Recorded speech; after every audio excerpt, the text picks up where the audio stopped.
Hello, I'm David Allen. Welcome to the Not Bad series. Today we're looking at 9 things you need to know about driving in remote Outback Australia. I'm passionate about exploring the Outback and it has a magnetism for many people. It is also an area that's very hazardous and should not be done without careful planning and a well-prepared vehicle. And one should not underestimate the lack of provisions in the Outback. This video is in the context of the roads that you will encounter in the Outback, such as sealed roads, single lane sealed roads and unsealed roads. This also is part of a bigger series. The other episodes in the series are how to prepare your vehicle, what to pack, how to prepare for an emergency response, how to plan such a trip, and how to ensure you don't overload your vehicle. So here's my 9 top tips for driving in remote Outback Australia.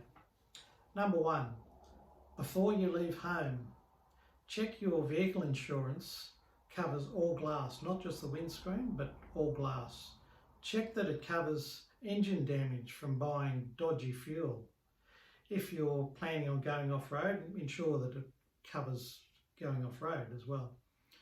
I also recommend getting roadside assist cover, such as NRMA premium cover. Number 2, buying fuel. Firstly, I'd recommend installing a secondary fuel filter to protect your engine against buying fuel with water in it or other contaminants.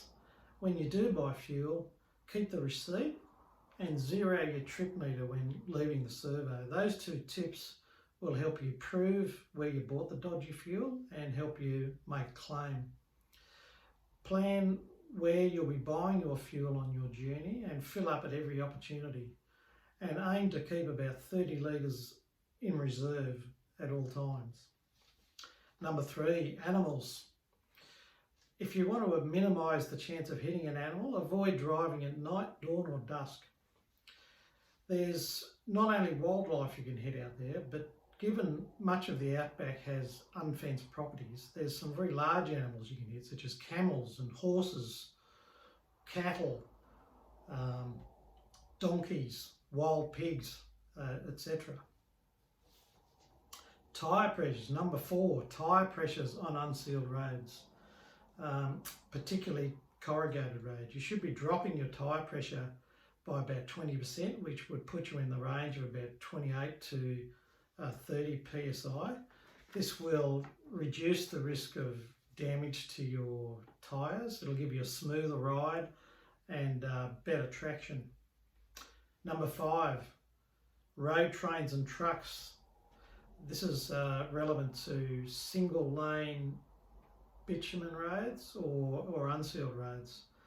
So road trains and semis have absolute right of way.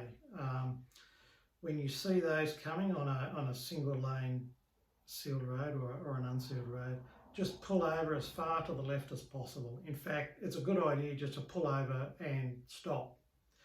On a single lane sealed road, never force a road train or a truck to put their wheels into the gravel. If you do, you'll just get showered in rocks and dust.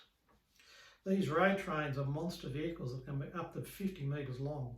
So if you're planning on overtaking one, you need to understand how long that will take you to get past. Number 6, keeping control on unsealed roads. Most vehicle crashes out on Outback roads are single vehicle crashes where vehicles have lost control.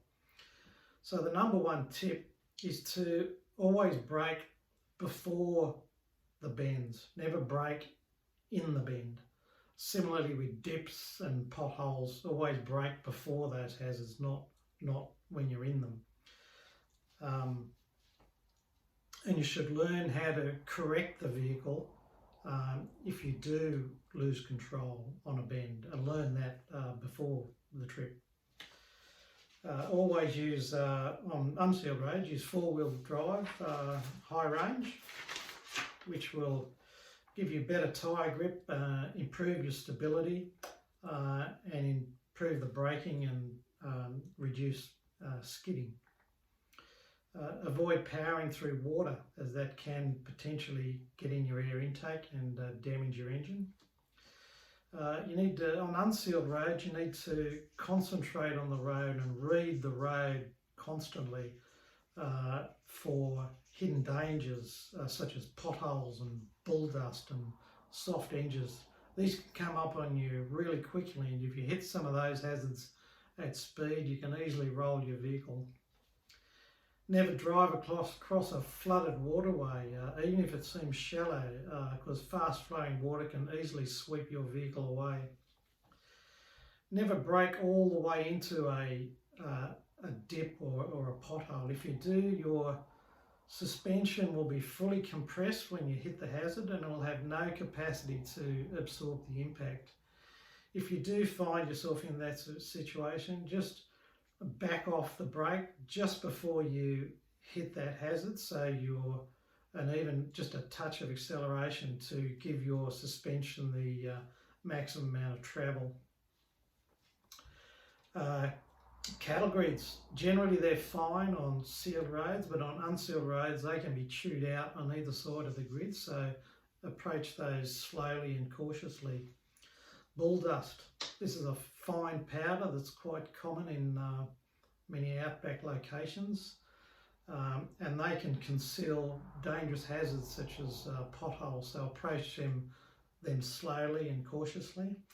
Also be aware that dust, particularly bull dust, can damage your engine if it gets through the air intake, so you need to check your air filter regularly. Avoid road shoulders, so they're typically soft and dangerous. Number 7, controlling dust on unsealed roads. Keep out of the dust plume of the vehicle in front of you. Try and keep about 200 metres back. Don't drive into dust assuming there's nothing in there. Just pull over and stop if need be.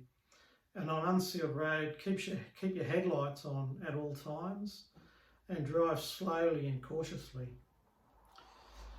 Number 8, be prepared for an emergency. There's a separate episode on planning for an emergency response. You should carry a reasonable set of tools to fix most minor vehicle repairs or gear repairs. Carry a fire extinguisher. Carry a reasonable stock of spare parts. There's a separate episode on spare parts and what to pack for such a trip. Carry a tyre repair kit and know how to plug a tyre, bearing in mind that that's a temporary repair and you need to get a permanent repair when you get into town. You need to carry emergency provisions.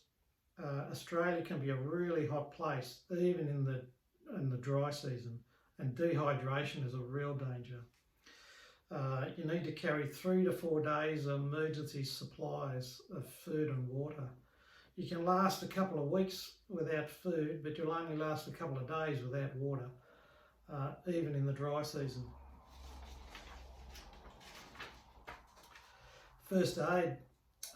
You need to carry a comprehensive first aid kit. You should get advice from your doctor or pharmacist about the extra things you need to add to your first aid kit for remote area travel, because you'll be waiting a long time for emergency services if you need them, and you will be a long way from a pharmacist.